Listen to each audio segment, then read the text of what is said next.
Welcome to another episode of Walk with the Lord. I'm sure we know the scripture from Amos 3:3. It says, how two can walk together if there is no agreement. And the agreement is in complete love, for He loved us while we were yet sinners. Today we have in our midst a personality who is handpicked by the Lord as His own daughter. A person who is involved with cinema for over 15-20 years. She's been in most of the movies in the South. Her name is Christina today, called as Mohini. Let's get more stories right from her, how a walk has been with the Lord today. So welcome to the show, Christina. Thank you so much, Anand. I'm sure you've had a beautiful walk with the Lord. And everyone's eager to know what exactly it's been. Definitely. And I would say I don't want the walk to end. Yeah. I would just like to keep walking and walking like Enoch did, and one fine day just walk with Him to heaven. This walk of the Lord, I mean the very words walk of the Lord is so beautiful. So if I need to start from where I started the walking, the starting point of it would be me reading the scriptures. Beautiful. Even though we know Jesus as what He is, even though we know Mother Mary who she is, and even though we know so many angels and saints, but we start walking with the Lord, claiming His promises, deriving His strength, and understanding in His wisdom, and getting His knowledge in our lives only if we read the scriptures. And as usual, I attended Pota retreat. I went back and I was not reading the scriptures, and one fine day there was so much of pain. You know, the cervical spondylosis pain, and I went and I was crying to the Lord, why can't you just take me away? Why can't I just die instead of going through so much of pain and arthritis? My fingers were swollen, my knees were swollen, my toes were swollen. And I just heard just three words, short and sweet. And our God is a very specific God. He just said, read my word. Wow. So I said, I'm not going to read your word. Why don't you talk to me? Again, read my word. And I just instantly, I was in the prayer room. Instantly, I picked up the Bible and I started reading from Genesis again. And from there, God started revealing so many things to me. As the Lord has said in the Bible, you know, I will reveal to you whatever is hidden. How does He reveal to you? One of the main sources, or the only source, is the Bible. But this source, you can read the Bible, or very simply said or done, you can go and listen to the daily reading and the sermon of the priest. Right. He talks to you. It's not the priest giving a boring sermon. The Lord is going to make your life interesting through the sermon. Right. Which many people don't do, right? So from there, He revealed why my disease, why my pain, why this suffering. And from there, my deliverance started. And it ended. And my walk with God became more frequent, or I would say more fierceful walking. Come, let's walk, Lord. It became like that. So the first time when you encountered the Lord Jesus, I'm sure that, we come from various religious backgrounds. Yeah. But then there's something different with Jesus. Yes. The book of John chapter 1 verse 12, it says, for all those who believed Him, who accepted Him, who received Him, He gave them the power to become the children of God. Of God. Amen. So this basically is the work of evangelism. Amen. So I'm sure when the Holy Spirit has planted the seed of the word in your heart, how did you first discover that? What was your first reaction as such? As I have told earlier in my testimonies before, a lot of times, Jesus first came in my dream. The word was made into flesh, and first I encountered Him in flesh, because the Lord knew if I'm going to give the word, she cannot understand me, she cannot take me. So the Lord knew that He had to come to me in flesh. So He knew that He had to encounter me in flesh. I had to see Him to know Him. So I saw Him and I accepted Him as my Lord and Savior and everything. And first, what attracted me was the communion. So I was always in the flesh. Right. I was always concentrating on the flesh. And to make the connection, one of the preachers spoke about the word. The word is alive, is what he said. So what does he mean, the word is alive? And then he went on to explain it. He said, when you speak God's word over your life becomes according to the word you speak. Right. Because the word is alive and it is powerful and it is the only truth you can get in this world. Right. That struck me. That struck a chord really in me because I definitely wanted my life to change. Right. And even though I was following the Lord and I knew about the communion, I knew without reading the Bible, I will never understand what I am doing. I wouldn't really know what is the effect of communion in my life. I wouldn't know what is the power of communion in my life. I wouldn't know what is the authority of the church, the Roman Catholic Church, the wonderful gift to humankind today over my life. So God's word helped me understand more of our Roman Catholic Church, the greatness of the church, the genuinity of the church. Right. Right. Which is not, which I didn't find in any other denominations or churches. And the flesh and the blood of Christ, and how we should take the flesh and blood of Christ. So word is a foundation in your life, and over that you build all those things, and it stands firm, and your life is transformed. So my reaction, as you asked for the word, was I was amazed. So before you came to the Lord Jesus, I'm sure as a child and as you were growing, there must have been instances where people have spoken to you about Christ, or you would have come across something. So when you actually accepted the Lord, would you relate to some of those things which had happened before? Very mightily. Very mightily. I think God has inspired you to ask me this question because I used to cry to the Lord, why did you come when I was 27? You could have come much earlier into my life. You know, if you would have, it's a joke, but yet it could have been true. I don't want anyone here to laugh. I used to tell the Lord, if you would have come much earlier in my life, there wouldn't have been any Aishwarya Rai. I told you not to laugh. I understand. It is not because of me, it is because of the Lord, what He can do in me and what He can do to me. Right? And I was really very serious about it. I kept on asking Him at every instance, why you didn't come before? Why you didn't come before? And I clearly heard Him saying, who said I did not come before? I did come to you before, but you did not know me then. I said, really? When did you come? I was 7 years old. Wow. And there was this neighbor of mine, you know, she used to live in the first floor. We were in the second floor. I don't remember her name, you know, I feel sad about it. She was a Pentecostal Christian. He never wears any jewelry and that kind of a Christian. And while I was just casually talking to her, I don't know what inspired her to talk to me. She said, you know, our God is a God who is alive. If He is not alive, you cannot be alive and I cannot be alive because He cannot make us. And all those things, and she immediately took her Bible and she said, God made this world in 7 days. Is this there in any other religion? Is this there in your scriptures? And I was just enamored by what she was saying. So He had come to me, but I was not able to realize. Had this auntie constantly spoken to me about the Lord, I am sure I would have been saved long before. So when you have your life in the hands of Christ today, you know that there's a total change of decorum in character.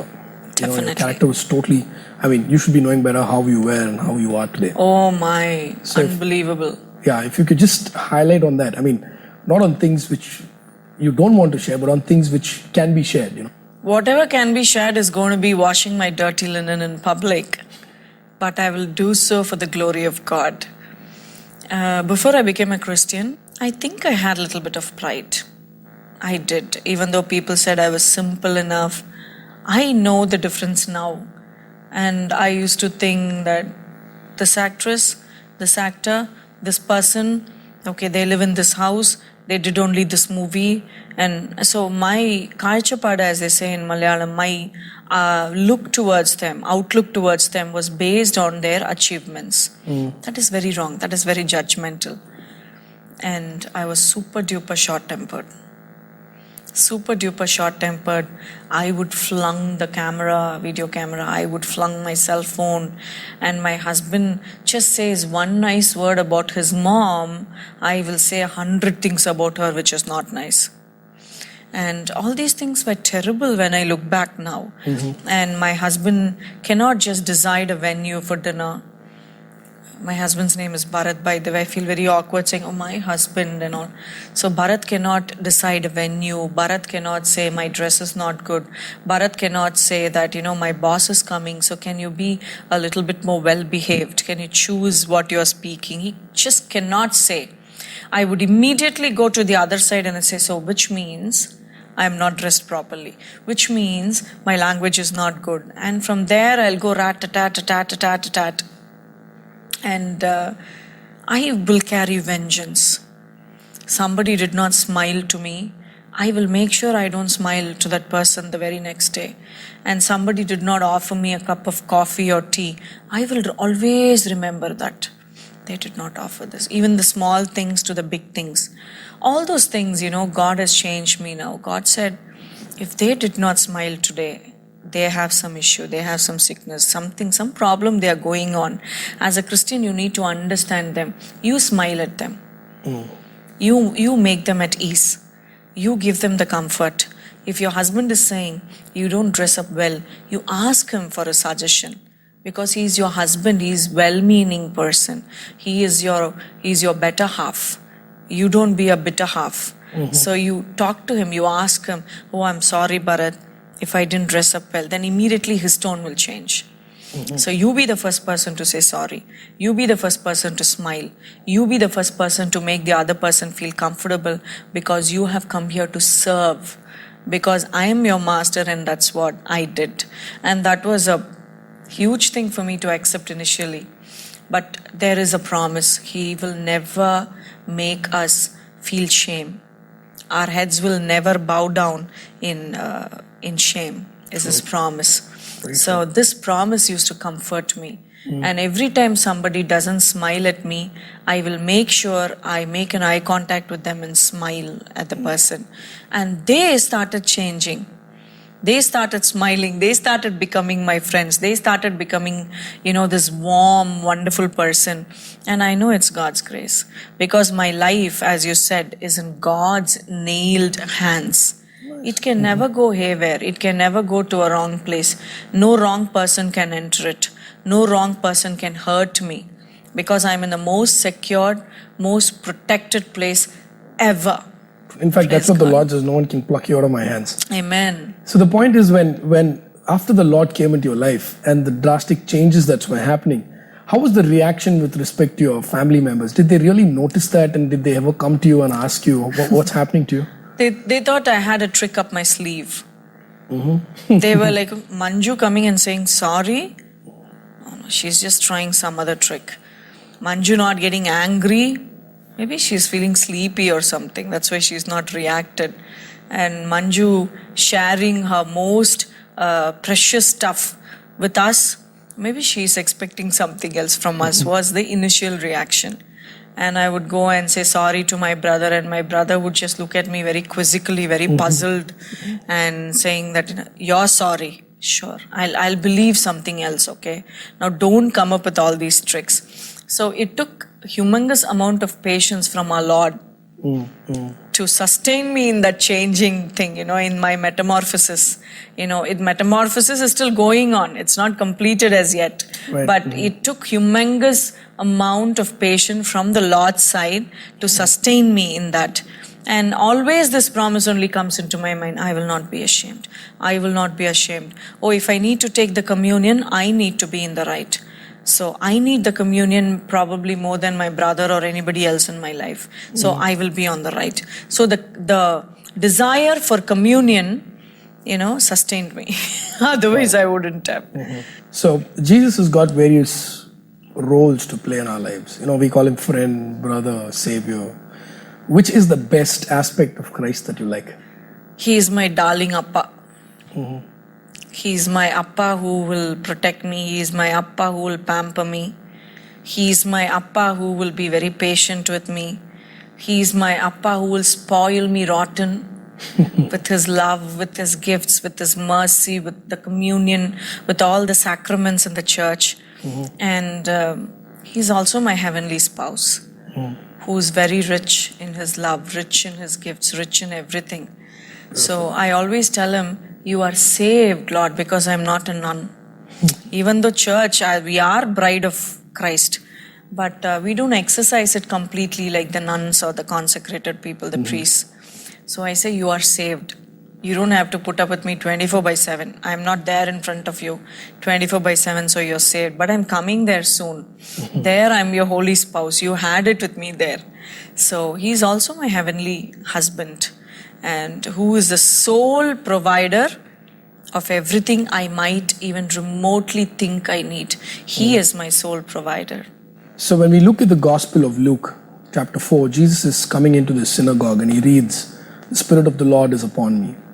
He's anointed me to preach the good news to the poor." And one of the things that's always touched me is to set the captives free. Praise the Lord. Amen. According to me, what I feel is a person who does not know that he or she is a child of God is still a captive.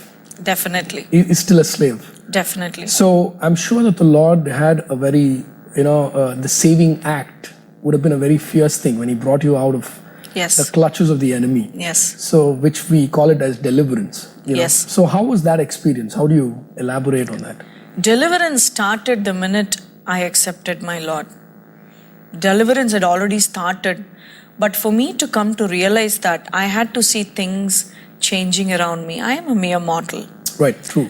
So when I started seeing the things changing around me, now that is what I started calling as a miracle. But miracle is when the Most High God, God who created heaven and earth and much more fearful, powerful things than the human beings, becomes much more simple enough so we can understand him, we can accept him, we can abide with him, and we can take him inside our life. That is a true miracle. Awesome. Though we do not realize that. And when things started changing around me, so miracle happening. My marriage is restored, miracle. My spondylosis is healed, miracle. And then after everything happened, I just sat down and I was thinking when the deliverance exactly started. It started the day Sister Celestine spoke about communion. That God will come within you and he will make his home within you. And you will become one in God and God will become one in you when you accept the body of Christ. So he becomes so simple enough that even uneducated, illiterate person can take him. Even though he or she can't read Bible, can still live one with him. Their deliverance starts. Because where light is there, darkness does not have any role, does not have any place to be there. And where the word of God is there the life has to be there. Amen. Because he's a creator. So he will constantly create in you what he wants to create, what he wants you to be, what he wants you to portray to the outside world. So he started creating in me in my first communion. Wow. So he started his work, but the knowledge of what he started came into me in my prayer room when he said, read my word. Amen. So it goes hand in hand. Right. Which is amazingly there only in the Catholic Church. So one priest funnily put it, they are still having the menu card and they are still looking at the items what they need to order in the restaurant. But we have the menu card, we have the cook, we have the ingredients, we have everything ready, we have ordered, we have eaten, and we are carrying on with our lives. So they are still with the word of God, but we have God in the word and in the flesh even till today among us. Praise the Lord. This area is causing a lot of confusion to a lot of Catholics, as you said earlier as well, because I'm a person also who was from a mixed family, a mixed religious background, plus being Catholic, then out of the church and come back to the church.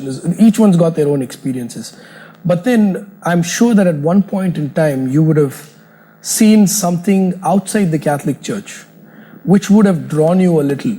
But then when you know that the truth is with us in a much more matured and, in the most soothing way, I would say. Right. How would you relate to that? For example, if somebody gives you an invitation tomorrow to say that the Lord is more somewhere else compared to where you are, I'm sure people would have come forward and spoken to you like that also. Not even more. They gallantly declared, Lord is only here. Sister, you come here, sister, you will get touched. What is it? Lord is a massaging guy or something to touch you somewhere else, and he will just put in his name board, Jesus Christ out. No, he's not like that. He's always there in the tabernacle. He's always there in the Word of God. And Catholic Church was instituted by Christ. So if we start speaking very colloquially, Right. very, very colloquially in a way that we all will understand. So I will be there only in my house. My photograph is where I am not there. So the body and blood of Christ is there in the Catholic Church. Right. They are still doing in the remembrance of Him. So it is something identical to the body and blood of Christ, the bread and wine. So it is like a photo. True. While we have the real person in flesh and blood with us. Yeah. So which is His home? He instituted the Catholic Church with Saint Peter. Where is Saint Peter? Saint Peter's remains, holy remains is with us. Right.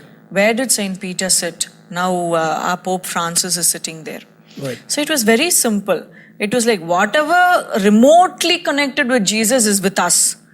So who are you coming and saying, you buy some 125 rupees Bible and you hold it like this and you're saying, Jesus is with us, sister, and I'm not able to take it. And where is his mother? Where is his cousin James? Where are his brothers and sisters today? And where is his church? Everything is there with us. So colloquially it is very, very simple. And I never got drawn towards our other brethren. Because there was always some incompletion. Right. Always Something some left out, yeah. God-sized hole. To be very frank, God-sized hole. God is not there. They have the Word of God. But Word of God was there in the beginning and then it was made flesh. So why are you still stuck in the first stage when God has come to the second stage and He's finished everything? He's instituted everything. He's given us His mother, which means He's given us His family. Right. So when God says, to one who believe Him, He will give the right to become His children. Right. He's given to us because we have accepted His mother.